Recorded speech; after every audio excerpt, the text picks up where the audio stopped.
Like, it's very easy for me to understand what that would be like as an athlete.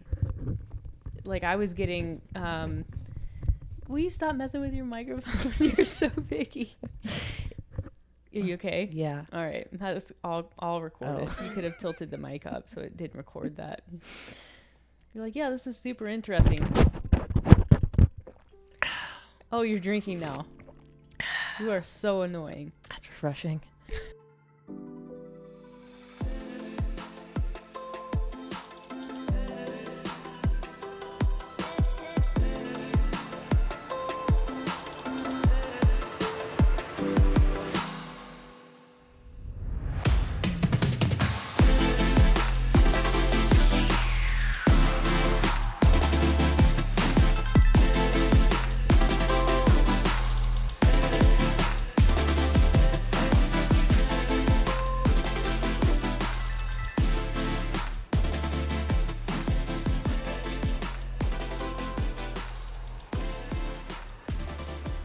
Welcome back to the Afternoon Snack Podcast. I'm Meredith, here with Alex. Hey. Hey. Yeah, you have to speak.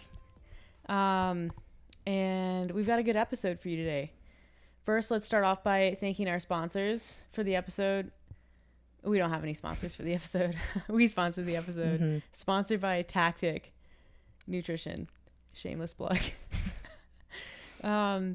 It is my favorite company, so. It's a great brand. It is. I mean, like, man, those guys do a good job. There are so many good things about it. I don't even want to get into it because Yeah. it would take over the whole episode. Speaking of Tactic, we kind of accidentally, without much fanfare, celebrated our 2-year anniversary. Yep. It's What been was 2 years and 6 days That was last week. since we incorporated. Oh, you've got the date memorized. Yeah. Yeah. So that's pretty cool. Did you ever think we would make it this far? No, because almost every month I'm like, business is going to fail. But I always think the worst. You're like, what could be the worst possible thing that could happen? And let's base our emotions, anxiety, Instagram's behavior. going to get hacked. All of our clients are going to leave. Everyone's going to burn their Tactic t-shirts. Yeah. Prepare for the worst. If you prepare for the worst, you're always pleasantly surprised. And I am almost every month. It's phenomenal. So It's the true way to living a happy life. how do you think the company, the business has changed since we started 2 years ago? I don't think it's changed that much. Like, I think we kind of started with core values and we've really stuck with them. Yeah. And it's really just about like helping as many people as we can. Mm-hmm. Interjecting ourselves into every little person's life and changing it for the better. Just like bullying our way in. Sometimes. Be like, hey, I'm your coach. Just question after question after question. What are you watching on Netflix? Oh, that's cool. What are you doing this weekend? What is that? I don't know what that is. Just like, how annoying can I possibly be? But like, that is how you build relationships with people. Yeah. And I think like some of the longest standing clients that we've had, I don't know. I feel like half the time we talk about mostly not nutrition, which is kind of cool when you can get somebody to that point anyways, where it's like, it's mostly good. And, they know that we don't need to talk about every single like minute detail that is in their nutrition log. So like, I think like if you can reward someone for good nutrition by not talking about nutrition, as great as a topic as that is, and talking about other things, that's what I like. Then it's motivating for them to stay on point. Yep, for sure. I think our Instagram has gotten better. Yeah, we post more often. Try to come up with different stuff. Stay on top of. Yeah, like the look of it's better. I think we, I mean, you remember when it was early, when it was young, we spent a lot of time kind of just like battling people. Mm-hmm. And I think that, I don't know exactly why that was, but we don't have to do that so much anymore. We don't fight on the internet quite as often. I mean, like, it's one of my favorite pastimes, but it is time consuming to do that. But maybe people have just gotten tired of it and quit. It's a lot of like, hey Meredith, did you see this comment? And then it's like, you've seen the Kermit the Frog meme where he's like just like typing away on the typewriter. Like that was literally me for like the first 6 months of our Instagram, just like beating these people back. And it's like, look, I'm not gonna post some bullshit on the internet without like having read a few articles or knowing what I'm talking about. So like, yeah, I do have references and we tend to post those, but yeah, we got into some heated ones. And I like a few of them always came down to like, well, you're not even RDs. And I was like, oh, I see what's going on here.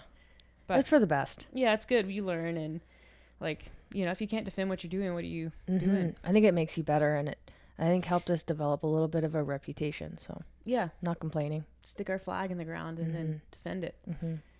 So anyways, we'll keep doing what we're doing and see where things go in the next couple of years. We're going to a new house. That's our sort of life update right now. Oh wait, we're gonna try to go to a new house. So basically what has happened is we moved quite frequently. Well, I mean, like I moved across the continent. Yeah, and then we stayed in my apartment for another year. And then we moved for a year into an apartment that was super noisy, dogs barking and stuff. And then we moved again into our current like townhouse. It's like a multi-family home, I think is how you would describe it. Yeah, so it's like, it's pretty nice. We've got like a basement gym. It's smaller, but it works. Yeah. 2-bedroom. One is an office, one is a bedroom. And then we didn't realize when we moved in, but there's like a vacant lot kind of right behind us. It's like an old auto repair place. Yeah, probably like 50 feet.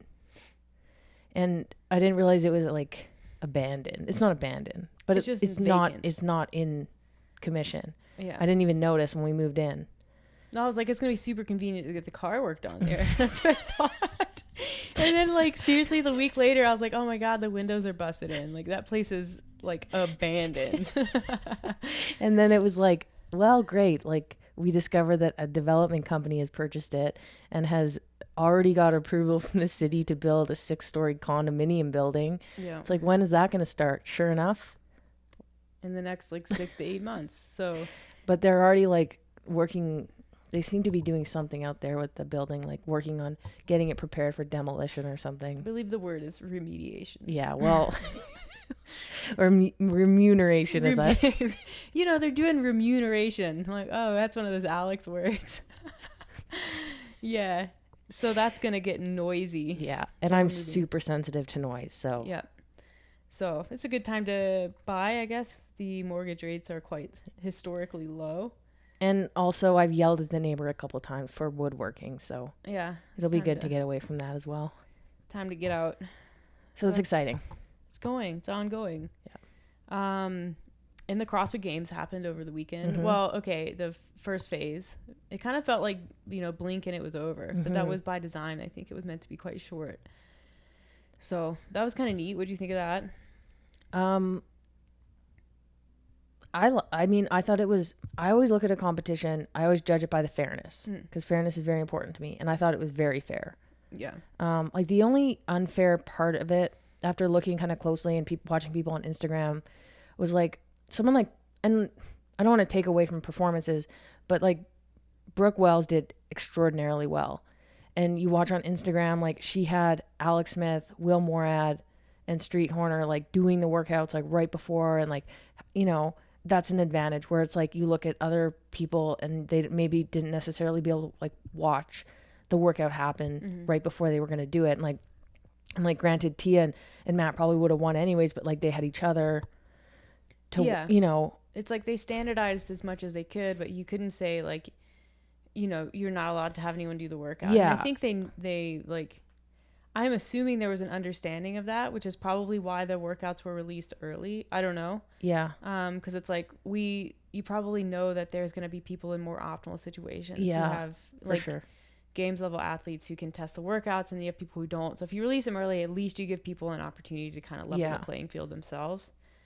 But yeah, like I wonder about certain people. Like I was cheering for Andrea Niesler, and I'm like, yeah, she's kind of doing her thing, like up in and not Minnesota. to say she doesn't have friends, because she's, she has her teammates and stuff. She probably had her friend doing it, but it's like, you don't know. Yeah. You don't know what people are doing. But overall, like I heard a lot of complaints about it not being live streamed. And I'm like, yeah, but for fairness, like that just couldn't be the case. I think if you understand what's going on, you understand like from a, everybody's like, oh, Rogue did such a good job with the live stream. It was like everyone was competing together, even though they weren't. Like Rogue made people get up and do workouts at 3 a.m. Mm-hmm. Like that's not fair to the athletes. And I think as soon as the games, like as soon as they made a decision not to do that, you also make a decision, like not actively, but you know that live streaming isn't going to happen. Yeah, because you can't disclose scores, or you shouldn't. So I think too, like with Dave kind of a little bit more in charge and Greg Glassman out of the picture, I think the sport is going to move in more of a direction of like legitimacy and fairness, because and less of like a spectacle. I mean, you look at last year, they had Hunter as like wild cards, like that shouldn't. And I remember Dave saying like, I didn't want a wild card, like that's. Yeah, it's not fair. It's dumb. And it kind of trivializes the efforts of people who go through legitimate routes to qualify. Yeah, and I think they're going to move more in the direction of fairness, and I think that was pretty clear when you watch the games. And you'll never make everybody happy, especially like fans of sport. Like, I'm sure that you could say, look, person on the internet, we want you to come and spectate the game. You're going to be the only spectator in Aromas. That person would show up and find something to complain about. Mm-hmm. Like that's just how it goes. And I think you have to go into like an event like the games knowing that. I think they did, like it was a good job. It was as well done as it could be, and I think the 5 that are going are well qualified, and I'm excited to watch. Like I didn't think I would be as excited to watch it online. Yeah, I enjoyed those updates. It was kind of like having been in like the athlete role, like I was getting kind of giddy. Like when they were like sort of like, hey, we're going to announce the leaderboard now. We're going to show you where it is. Yeah. Like it's very easy for me to understand what that would be like as an athlete. Like I was getting, will you stop messing with your microphone? You're so picky. Are you okay? Yeah. All right. That was all recorded. Oh. You could have tilted the mic up so it didn't record that. You're like, yeah, this is super interesting. Oh, you're drinking now. You are so annoying. That's refreshing. Anyways, it was easy to understand the anxiety and the emotions probably being felt by the athletes. So definitely a new thing. Yeah, what else? What else is going on? We were going to talk about Lindsay, our other coach. Oh, yeah. How annoyed we are at her. Yeah. So I feel like, so Lindsay, so we all 3 of us have an office at Rise Athlete, and we go in there for training and coaching and stuff. And like, I feel like every time we go in there, Lindsay's like, she's just finished a workout or something, and she comes down and she's like doing PT with somebody or like getting ready to train. And it looks like she like literally just walked out of a hair magazine. Like, how are you so attractive all the time? Like I show up and I'm like, you can tell that either like I haven't washed my hair in a few days, like maybe I just got out of bed. I don't remember the last time I put on makeup when I went in there, and I'm like, damn it, now I feel bad. And she's just like parading around, and like part of it is that she's just very like naturally good looking, but whenever I see her, I'm like, man, I wish my hair was longer. Oh, I know. I'm like, I shouldn't have cut my hair, but I'm like, my hair didn't even look like that when it was long. So yeah, she's got it's not really like nice I was hair. missing out. So anyways, we're keeping her for now, but like if she gets any more attractive, she's done. Yeah, out of here. Get out. You're making us look bad.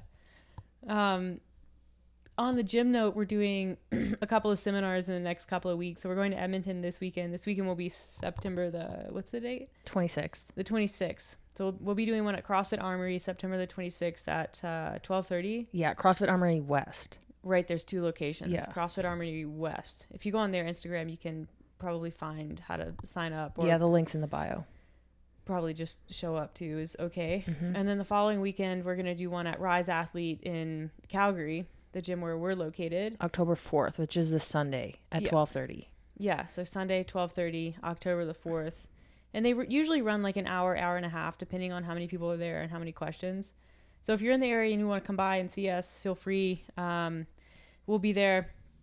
There's plenty of space to socially distance yourselves, and we'd love to see you. So that's kind of and if you own a gym or you know a gym that would want us to do a seminar, like we're kind of limited with travel right now to the Western Canada area, but long term, if you want to have us out in the US, as soon as it's safe to do that, we can definitely talk with you guys and set something up. Even remote, I think, would work.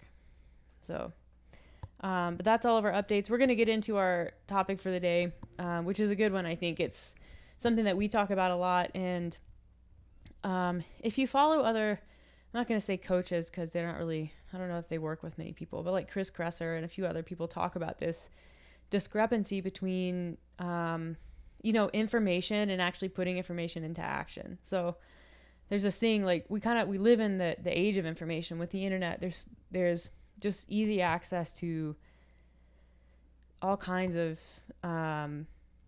information on nutrition and on health and on supplementation and sleep. And, we still see people that kind of struggle to put it together. And you've seen it, even in the 80s, 90s, 2000s, everyone knew that like smoking cigarettes was bad for your health, but people still smoke cigarettes now. Mm-hmm. And it's like the information is there. So why does the behavior not follow? Yeah. What's startling about that is like they actually have on cigarette packages, like pictures of like lung cancer. Yeah. Like, I think like the cigarette thing's a little bit like there's a bit of an addiction that is, yeah, that's different. Yeah, but they've done research on like the impact of refined sugar in the brain, and it's like, yeah, it's triggering a different chemical release, but it is still triggering a chemical release. So I think there are some situations where you are battling like biology a little bit. Mm-hmm. But there's no question. I mean, we're designed to be lazy. Like we're trying to, our ancestors. Oh yeah, our species is lazy. And we're supposed to be. Yeah, like we're trying to conserve it. We are supposed to be conserving energy. Yeah. Like the lazy people survive because if you're always like, out and about, you're burning all your energy reserves because food wasn't as available. Yeah. You're also biologically wired to crave high fat, high sugar foods. Yeah. Calorically dense foods because you need that for survival because you couldn't just get, a Big Mac every day on the way home from work. Yeah. So they've done like, that's the interesting thing about like this research is they've done research and they've shown that the way that behavior patterns develop in modern society, the people who are most motivated to work for food and would have had the highest survival rate from an ancestral standpoint, that is like you're most optimized from a genetic standpoint if you have that. These are the people that are now obese because you've taken this survival mechanism and you've put it in a Western society with like easy access to these foods that don't occur readily in nature. And it's like, what is a person like that going to do? They're going to overeat those foods. So it's like, it's genetics, but I can tell someone that. I mean, like, look, this is what the research shows. This is what the human genome shows. And it's what anthropology shows. So you just need to be aware of that and not do it. But a person like that, what are they going to do? They're going to keep doing it. Because there's a major disconnect between like, oh, that's cool. And well, what do I do to change it? Yeah. So that's where like, when we talk about coaching, it's like, do you coach information or do you coach behavior? And if you coach both, like how much of each do you give to someone? Do you figure out what motivates somebody and then go that route? Like, how do you decide? I think it takes some getting to know people. I think for the most part, a lot of people aren't convinced by information. Why is that? I think you need to experience it. Like, I can tell somebody all day long, like, if you eat this amount, like, if you figure out how to control yourself, like, and you, like, lose 30 pounds, like, you will feel better. But, like, they don't, like, in the moment, like, when they're 30 pounds overweight, and they're looking at a cookie and it's like, well, I'm not going to lose 30 pounds if I don't eat this cookie. It's like, there's that instant gratification thing too. Yeah. Which again is sort of hardwired. Yeah. Well, the flip side of that's true too, right? You take someone who's historically undereats, has a fear of eating, and you say, look, like you're trying to perform in your sport or in CrossFit. If you increase your intake by 300 to 400 calories a day, you not only will perform better, but you'll start to look like the way that you want. And they're like, no, I know that may work for some, but that's not going to work for me. Like that's the response you get. And it's like, no, here's the data. like, here's how it is. And you have to like, okay, so now you have to take that person and like baby step them into the behavior. And you have to like, you have to get them to do whatever the minimum effective dose of that specific thing is, and then see a positive benefit. And you have to do that over and over. And you have to explain how to implement it. So it's like, sometimes I'll say to somebody, all right, you need to increase your fiber. But like, I've said that to many clients and like nothing changes. But now I'm like, hey, do you like raspberries? And they're like, I love raspberries. I'm like, all right, please have half a cup of raspberries every single day. And like, they do that. And then you explain like, or, hey, you're pretty low in fiber. Like, do you like raspberries? And it's like, you show them how to increase their fiber. All right. Do you like broccoli? Yeah. Have a cup of broccoli every day. So it's like, you can't just be like, hey, add 100 calories. It's like, hey, after your workout, please have 20 grams of carbs. Like, have half a banana or banana.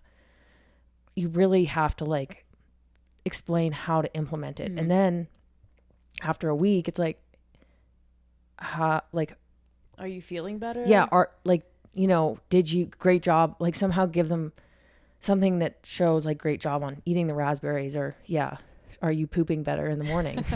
Are you pooping? Yes. Yeah. Okay. That is like a good thing. That's progress. Yeah. Do you feel like less bloated? Yeah. I think for me, it's hard. Like, I've always had this tendency with, and it's because I'm an information person. Like, if you want me to do something, if you're just like, hey, do this, I'll be like, no, screw you. Show me the data. But all you have to do is show me the data. And then like, all I need is the information. That's it. And so that's always been my tendency with people. And it really takes, and I still do it. Sometimes I'm like, I write these compelling messages to people, and it's like crickets. And I'm like, damn it, I did it again. Where like, all I'm doing is, you know, I'm like, this is why you do this. This is why you do this. This is why, like, the only thing I'm not doing is sending that person references. Like, that's the only thing missing. And so, like, I do have a handful of people I work with who are also like that. And so, like, that's easy because I don't have to change my coaching style at all. Like, I can just, like, here's the information. If you want the study, here it is. Like, I've had this many people that this approach has worked for, like, carry on. And they do great with that. It's finding, for me, it's difficult. And that's partially just the way I am. But it's also because of, I think, the field that I worked in for so long, where, like, it was all grounded on data. Like, you don't get anything done without data and without evidence. And so I sometimes struggle with people who don't fall somewhere on that spectrum and are all the way over on the, I need you to only talk to me about behavior. So that's where I've had to develop the most as a coach, is just not seeing people as problems that need to be solved in like a scientific method. It's like, oh, well, here you go. Boom, boom, boom. Do that. You'll get what you want. Yeah. Because then, like, you know, the next day or 2 days later, you like log on and you see they have done nothing that you've told them to. And it's like, this makes no sense to me. I know. I'm like, I have clients who I'm like, all right, hit these macros, like hit your fiber, hit your sodium. Like, I can literally just be like, boom, boom, boom, boom, do this. Yeah. And they do it. Like, it doesn't, I could tell them to like eat a piece of poop and they probably would do it. Just, they're so compliant. And like, some of them like to know why. Some of them don't really care. Yeah. They've seen crazy results. I'm not like pumping my own tires. I'm just like, they've lost weight. They're progressing towards their goals. They're doing what, like, they're perfect clients. Yeah. And like, I sometimes look at a client and I'm like, another client, I'm like, why aren't you just doing it? And it's like, they sit there and like, Alex, like, I know I'm trying. Like, I just, you know, I know I should be doing this. I didn't last night. It's all excuses. And they know they can do it, but they don't. And I'm like, it took for a long time for me to understand, like, all right, what are the reasons why people who sit there and tell me like they want it, they know what they need to do because I've told them, yet like I talk to them 2 days after I've told them what to do, and they, like you said, they don't do it. So it's like learning, okay, for that person, why? Like, what is the struggle? Yeah. Like, is it, and like, I've had people say like, Alex, I'm really scared to like really give this 100% because like I failed so many times at so many different like diets or challenges that I'm like, I'm probably going to fail at this. So why even try? And it's like, at that point, you really have to like really get them to trust you and to like take the leap with you. But for somebody else, it could be like, they they don't feel like motivated. It could be that. It could be that they don't actually want it. It's like they should want to do, they know they should exercise, they know they should eat healthier, but there's not that like really passionate, like, why? And I'm like, why do you want to do that? It's like, well, like, I know I should be healthier.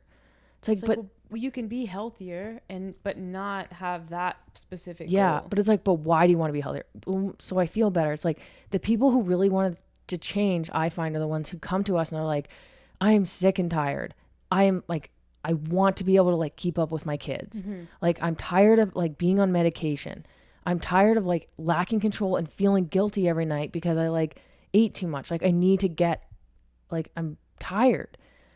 That is like, I want to change. Like, they have a why.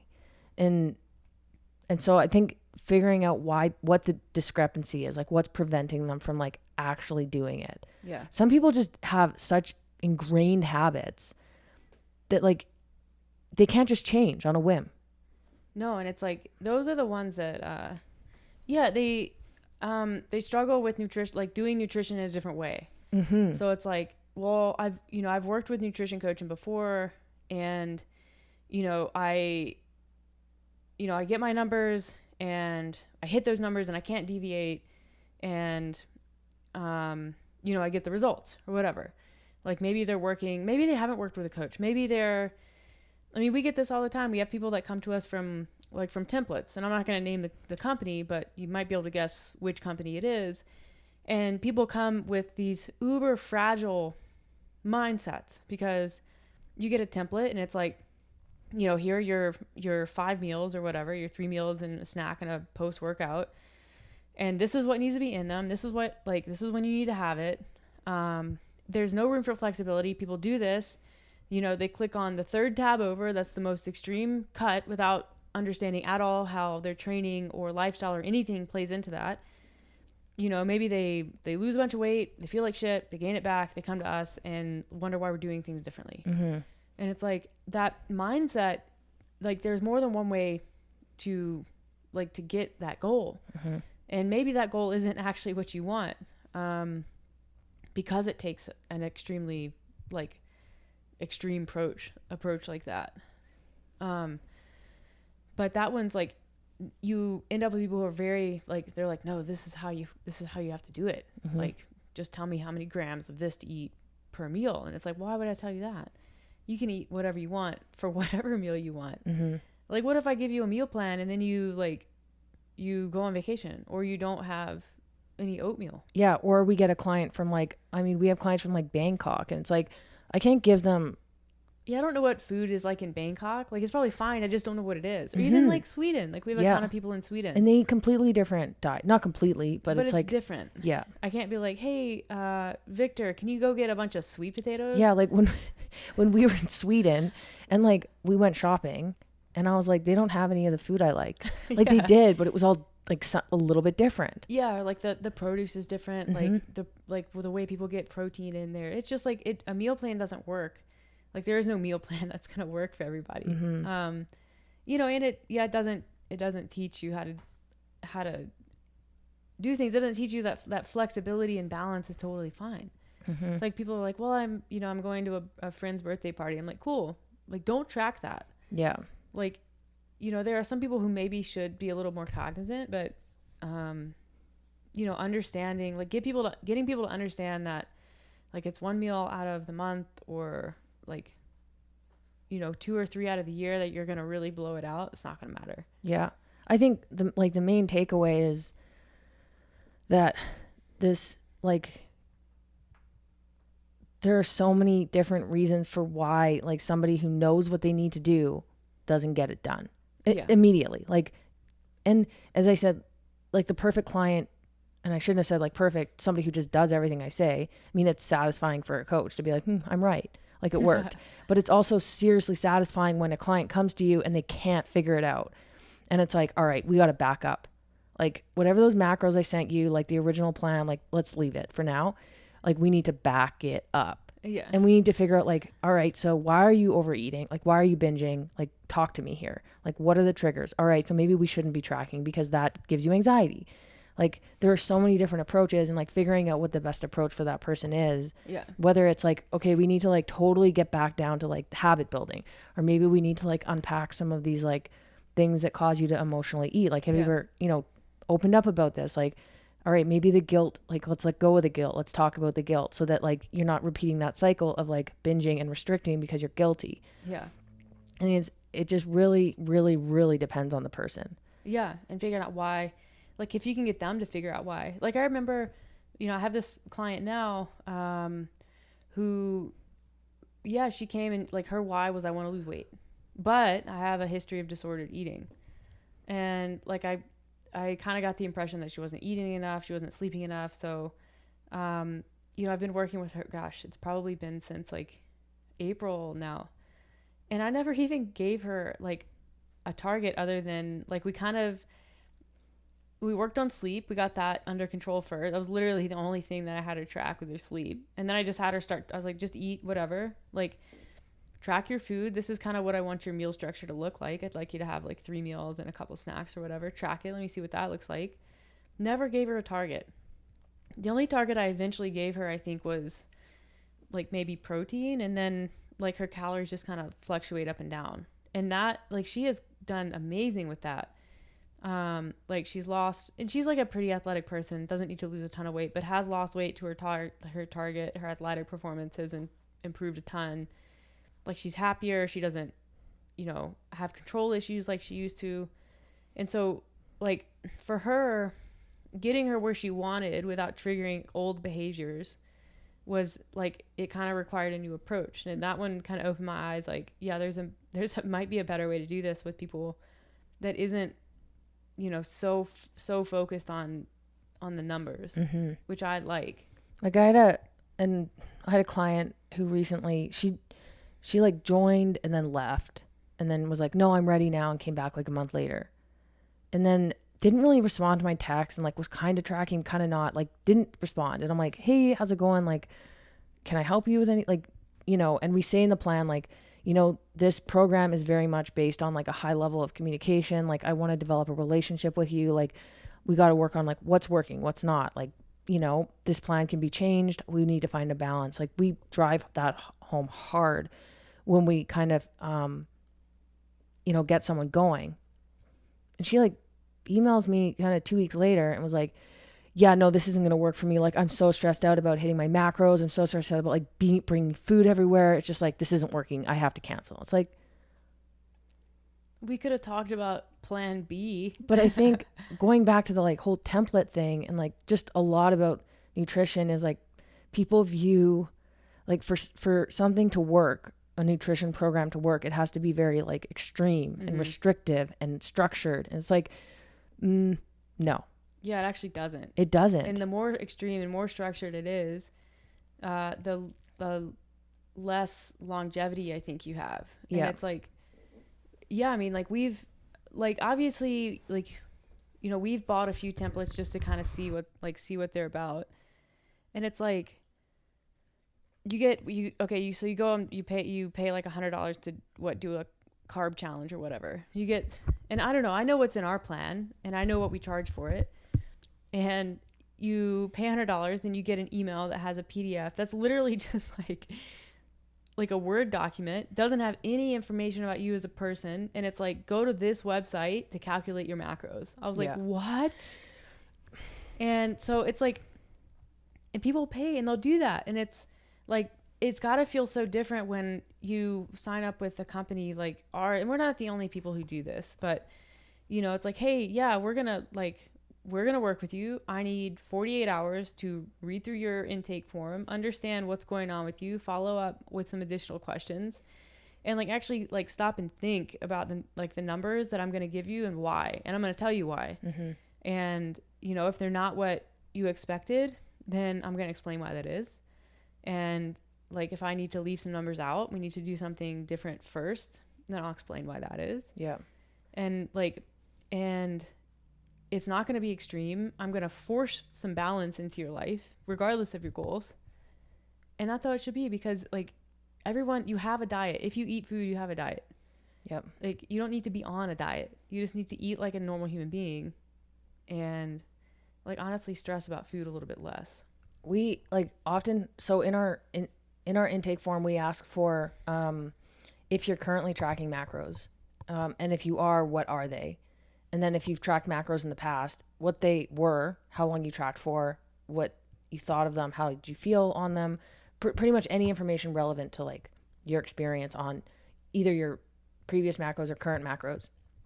And a lot of the times we get, yeah, so they were this. I was eating like 1900 calories, but like I just wasn't sure because there were some days where I was hungry, and some days where it seemed to like too much, and then I didn't really know if it was right, so I didn't really follow it. But then like some days I did, so I didn't really know if they worked.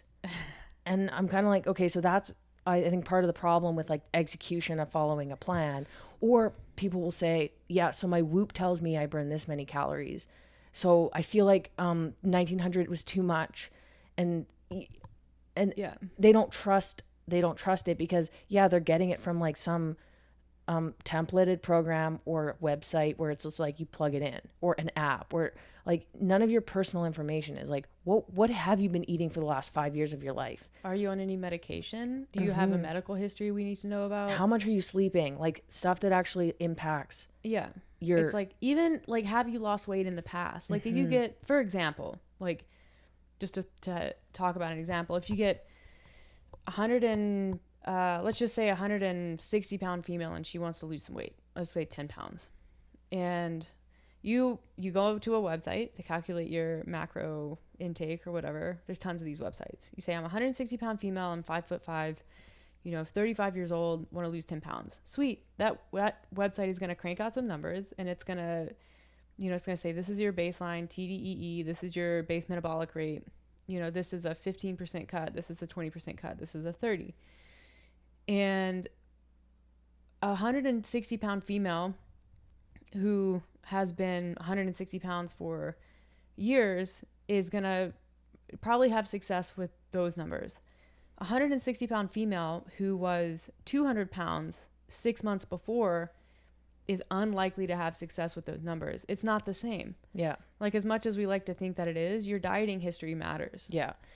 I will say though that if you're somebody who has never tracked macros or like tracked food or tried something new with their nutrition to like eat healthy or whatever, get an idea of where you're at, those websites aren't a bad start. No, they're a good start. And so like I wouldn't deter someone from going there right from the get-go.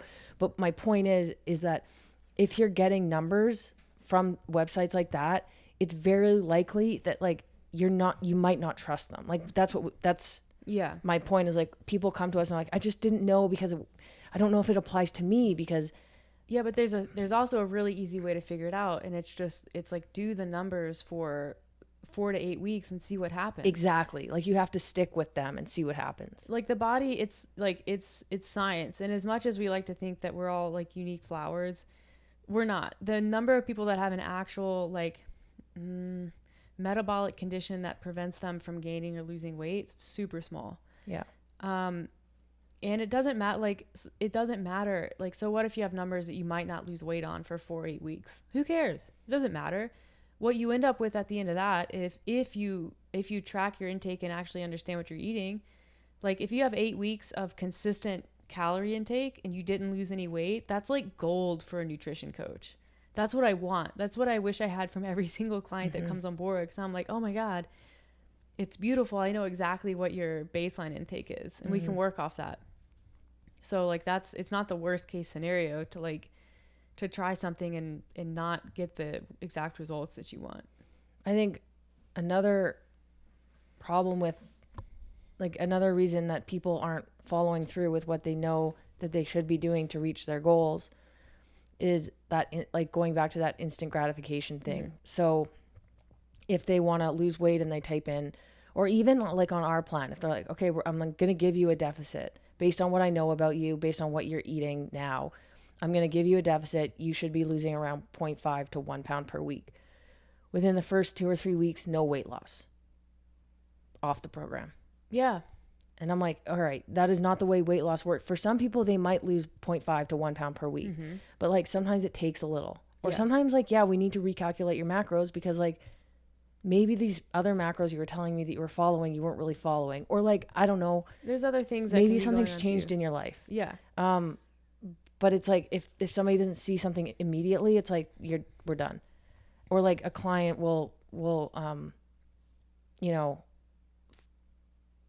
fail to see the other benefits that they're seeing through the nutrition program. Yeah. And it's all about like weight loss or the number on the scale. And so it's, if you're not giving them the exact results, or if they're not getting the exact results from this macro nutrition program, whatever they're following right away, then they're done. It doesn't work. Yeah. And I think like we've talked about this a lot. Like it's one of the reasons I really like CrossFit gyms and like that type of gym community is like you can be doing, whatever with your nutrition, trying to gain weight, lose weight, clean things up, whatever. You have that whole community. He's going to validate you every day on what you can do with your body, instead of just like waking up every morning, getting on the scale, not seeing the number that you want, and then completely ignoring other qualitative measures that are in your life. Like how well your sleep is improved or how much better you feel in workouts. And, I really like group training for that. I feel like,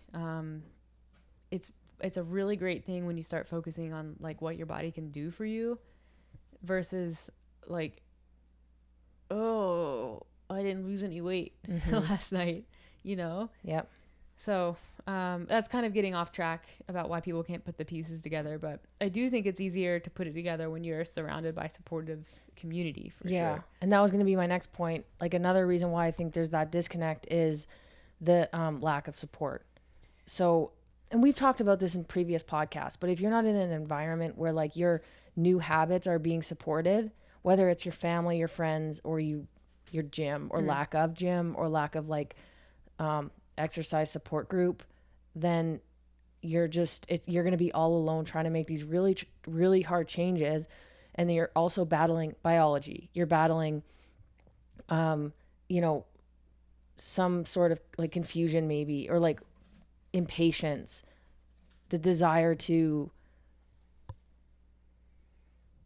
worry about. Yeah. I mean, if it's simple, if you go like even on a family level, like if you go home and your significant other if you guys are not on the same page, like it's really hard to do your own thing. And like if you are with someone who wants to eat pizza and drink beer every night and you're trying to like to be healthy, then Ivy, man.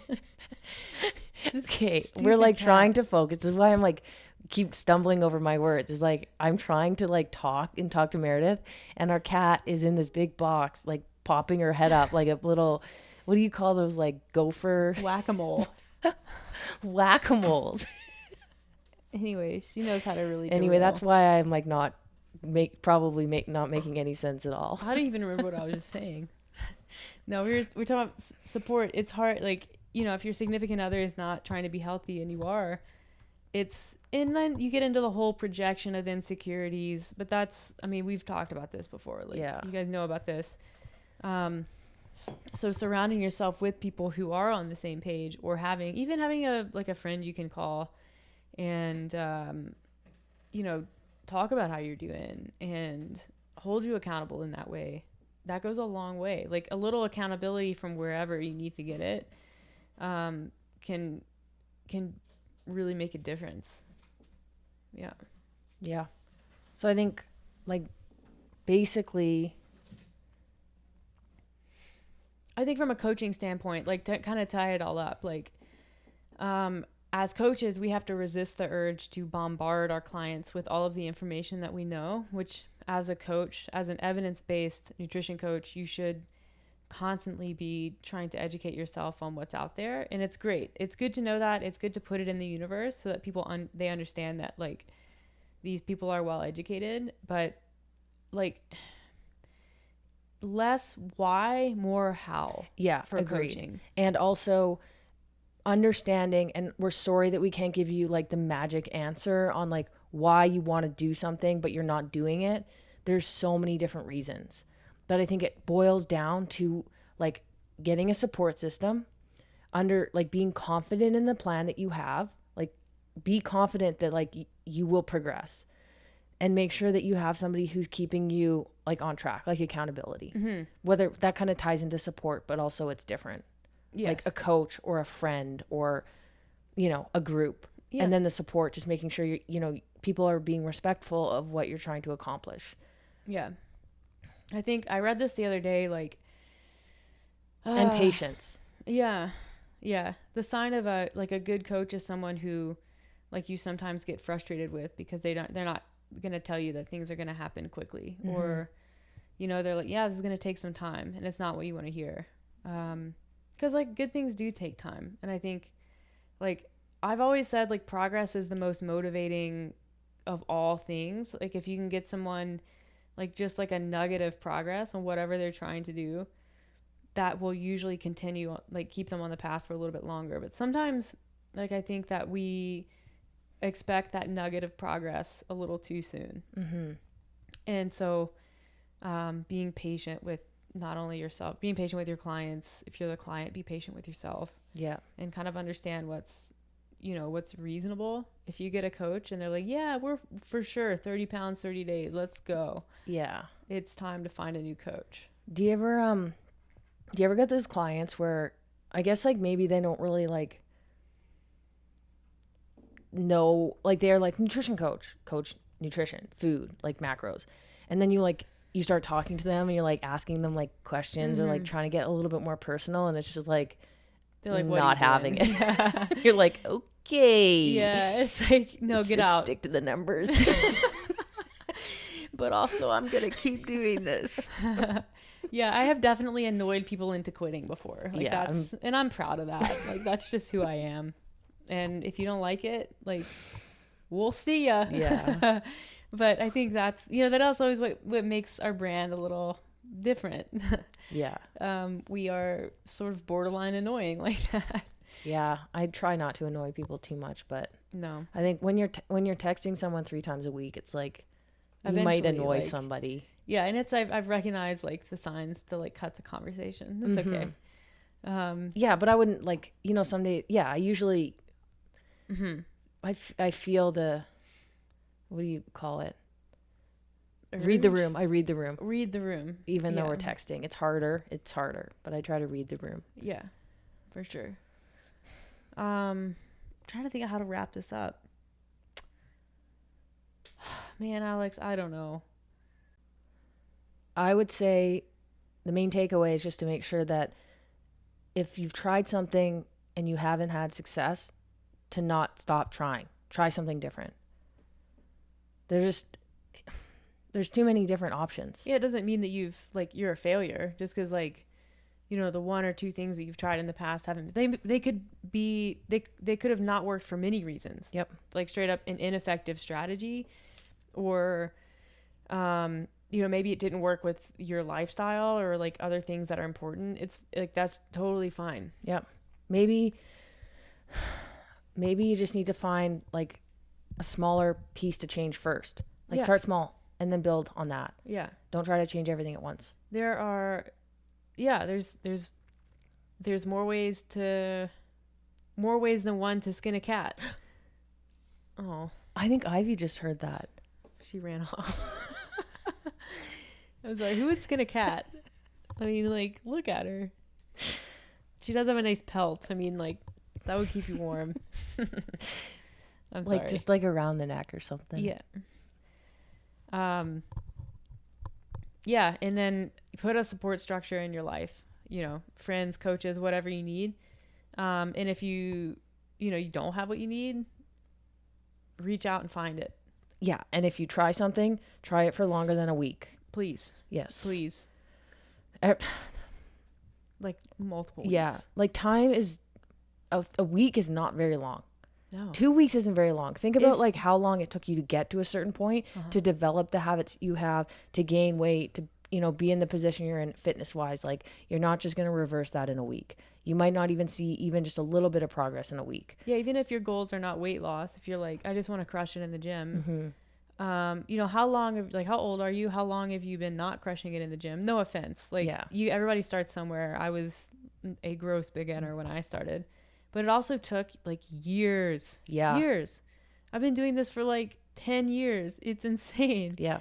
So don't like. And you still can't do a Turkish get up. No, I can't. But people get very frustrated when like they're not progressing as, you know, as quickly as they think they should. I'm like, well, why do you get to decide how quickly you progress? Yeah. Like that's not up for you to decide. Yep. So try something new, give it time. And if that fails to work, try something else.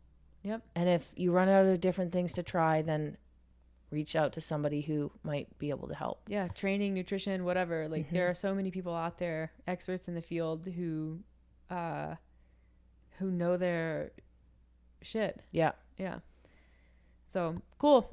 We will see you guys if you're local and you're in Edmonton, we'll see you this weekend. If you're in Calgary, we'll see you next weekend.